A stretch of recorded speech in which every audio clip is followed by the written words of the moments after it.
Well, I just had a savage thought, a 300 savage thought.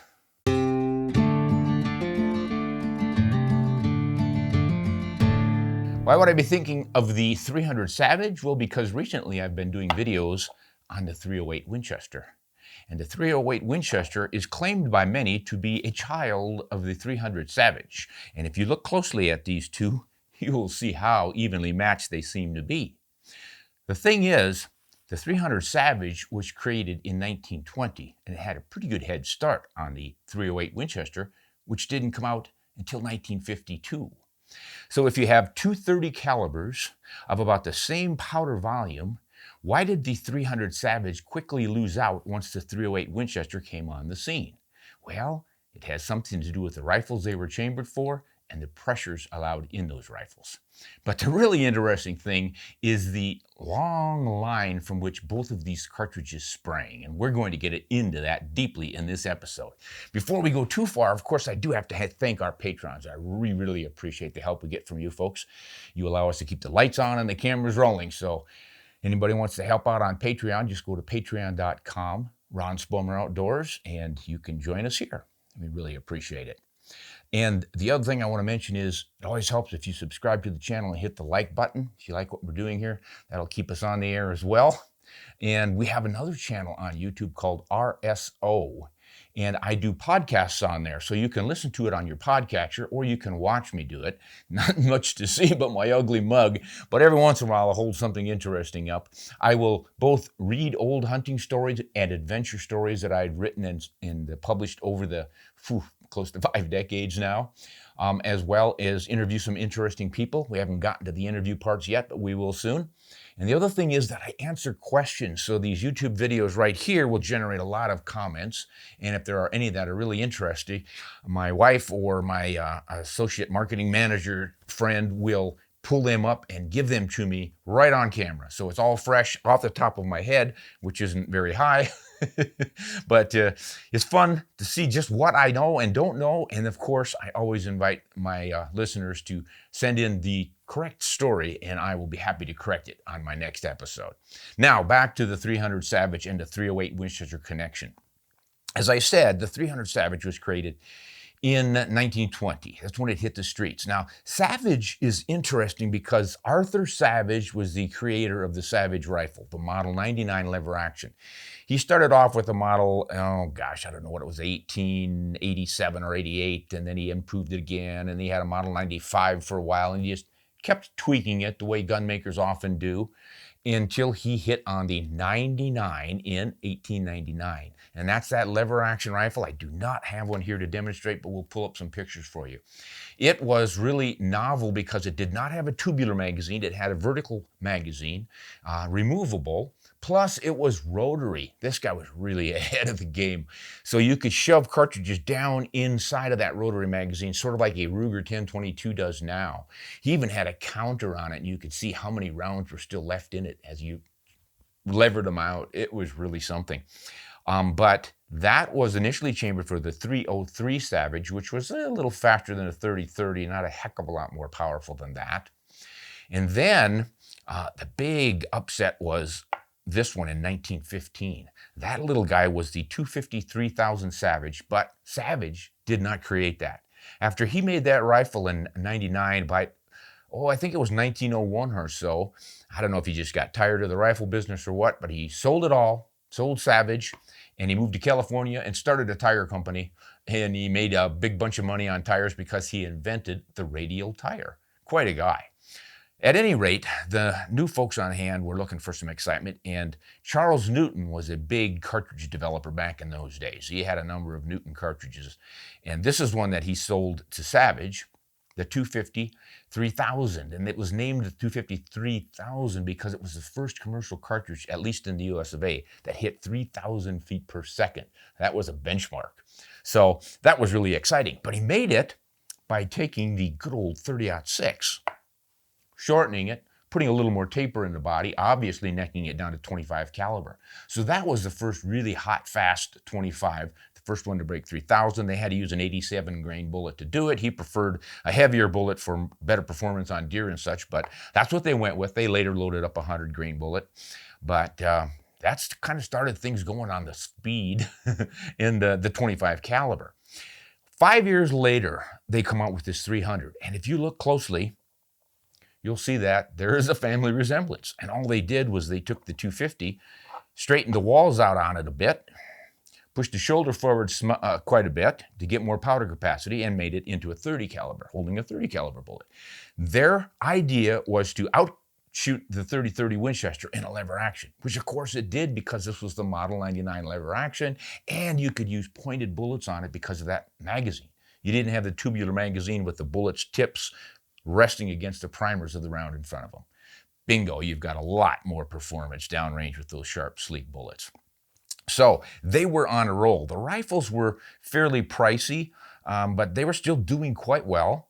And gosh, they were rolling along as the first short action 30 caliber, and it competed fairly well against the 30-06. Now you can see there's a lot more powder capacity in the 30-06.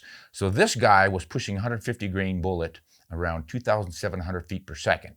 The 30-06 at the time was probably hitting 2,900 feet per second, so quite a bit faster. But still, if you wanted to use a fast, handy little woods rifle in a lever action like a 30-30, and you had that 300 Savage, why not? So a lot of guys were using it that way. The 30-06 was more of a bigger game, or out in the West where a bolt action would be used. Bolts weren't that popular back in those days. Not until the 50s, after World War II, that the bolt actions really started to come into their own.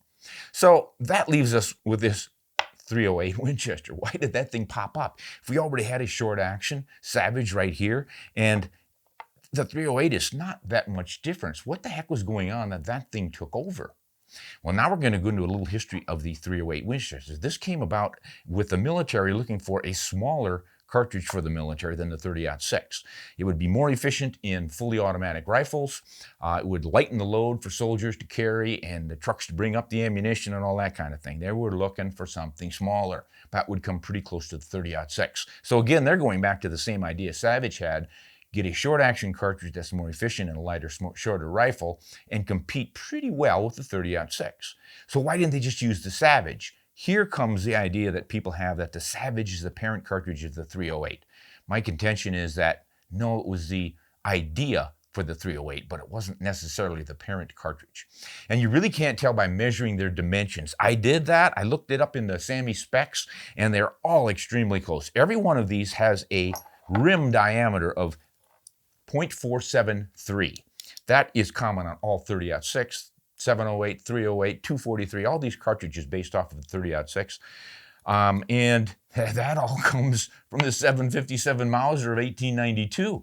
That was the same dimensions as the 30-06, which came obviously in 1906, and the U.S. actually got sued by the Germans because we stole the idea from the 757. We just elongated it, made it a 30 caliber instead of a 7. We even stole the idea for the sharply pointed bullet. Prior to this, we made actually the 3003 cartridge for the military with a 220 grain round nose bullet on it, but that had dismal ballistics. Trajectory was terrible. They realized that the 757 that the Spaniards were using in Cuba during the Spanish-American War so effectively was partly because it had a pointed spire point bullet. That made it a lot more efficient. So there's where we got the idea for the 30-06. And if we want to go back even farther, the idea for the 757 Mauser pretty much came from the 8mm Mauser. This was created by the German military in 1888 and gave the idea of the case size, I think, to Peter Paul Mauser, who invented the 757. They're real similar, again, in the rim size and the head size. The crazy thing is when I look at the statistics from SAAMI on the specs on these, and it tells me that they're supposed to be 473, and I actually measure the rim, it's not 473, it's 0.466 on this 30-06. And on this Savage, it comes in at the same. It's not anywhere close to 470 or 473. And this one's even a little bit smaller on the 757. So I don't understand what's going on there, except for their tolerances must be pretty extreme. This one's coming in at 6.7. So 0.467 when it's supposed to be 0.473. So a lot of guys will say, well, you look at the head sizes on these, and that is the area in the webbing above the rim. Actually, start of the body is what you could call it. And those are supposed to be slightly different between these. And if you look in the hand loading manuals under the 308 and the 30-06, it will say the head size on them, the diameter should be 0.470. The 300 Savage is always listed at 0.471. 1/1000th of a difference between the diameters on the baby. I think people get the idea then that must be, well, wait a minute. The 308 does not have that. The 308 matches up with the 30-06. It is not 471, it's 0.470. But again, the crazy thing is, despite all those numbers, when I actually measure these heads, none of them come close. We got a 0.465 on the 300. And the 308 Win is coming in at 467. And they're similar all across. None of them match up to the SAAMI specs. So I don't know if the manufacturers are undersizing things a little bit so they make sure they fit in everyone's rifles or what's going on. But for me, what this story tells me is that the military looked at that 300 Savage because it was already out there coming awfully close to the performance of the 30-06 in a short. But for some reason, it did not quite measure up. I think it was probably because it had a really short neck, as you can see. And that means it's a little more difficult to keep the bullets perfectly in line. They get knocked off maybe a little more or something. And it might be that there wasn't enough taper in the case for it to cycle and smoothly eject. So they went with the 308, but they used, I think, the 30-06 when they were pushing things down. Because if you look at these two, a little less brass involved in that 300 Savage. You got excess brass in this one, and it's always easier to cut a little more off and shove it down than it is to try to stretch things out. But I think it was sort of a combination effort between the 300 Savage and the 30-06 to come up with the 308. But the interesting thing is the 308 pretty much ruined it for both of these. Not that the 30-06 is not still widely popular, but boy, that 300 Savage sure went away in a hurry, because you got so much more velocity out of this, 100 to 200 feet per second more out of the same length, so you could shoot it in short actions, et cetera, et cetera. Well, why bother with this one? Now, why was that when their powder reservoirs are so similar? If they're both shooting a 150 grain bullet, you might get 2,700 feet per second out of that one and 28 out of this. And these days you can even get up to 29. Even I've seen a few hand load manuals that are listing the 308 pushing 150 grain bullet at 3,000 feet per second. You can't do that with this because the rifles that it's chambered in and the SAAMI specs on the maximum average chamber pressures. The 308 has a chamber pressure max of 62,000 PSI. The 30-06 is 60,000 PSI. The 300 Savage is about 46 or 47,000 PSI. So a lot less pressure, because I don't know if it was because of the lever action rifle, if that wasn't strong enough to contain it, or if it was just the older steels used in those 1899 till about 1910 or so rifles. That could be what's going on. But at any rate, that's why the 300 Savage is not as fast as the 308. That's the interesting story. That's the way it stands. But to me, the real story is how these cartridges are so closely related. It pretty much started with that 857 Mauser, and then the 757, and then the 30-06, and then jumped clear down to this 250, and then back up to the 300 Savage, and then the 308 in 1952, and then a modern one that's going to really surprise you. We'll take these guys off the table and look at that 250 Savage. What do we got beside it? The hot new modern, fully modern, super fast, flat shooting, best of the best, 6.5 Creedmoor. I'm sorry, guys, but you look at that and it has the same rim diameter, the same head diameter. The taper's been taken out of the body and it's been necked up to 6.5. It's pretty much the 250 Savage in a modern guise. Hey, what goes around comes around, and there's really nothing new. I hope I didn't discourage any of you 6.5 Creedmoor fans. But the idea is, guys, these are not some sort of wildly new, off-the-wall, completely modern inventions. These cartridges are basically the same thing. It's just a certain size and shape and length and diameter. And they all use primers and powder and push bullets. You just can't change a heck of a lot of things. We don't make great leaps. We make incremental improvements. It's the evolution of the cartridges. And there's a lot of family relationships going on. Hey, that's Ron Spomer with the story on the 300 Savage and Friends. Thanks for tuning in. We'll see you next time. Hunt honest and shoot straight.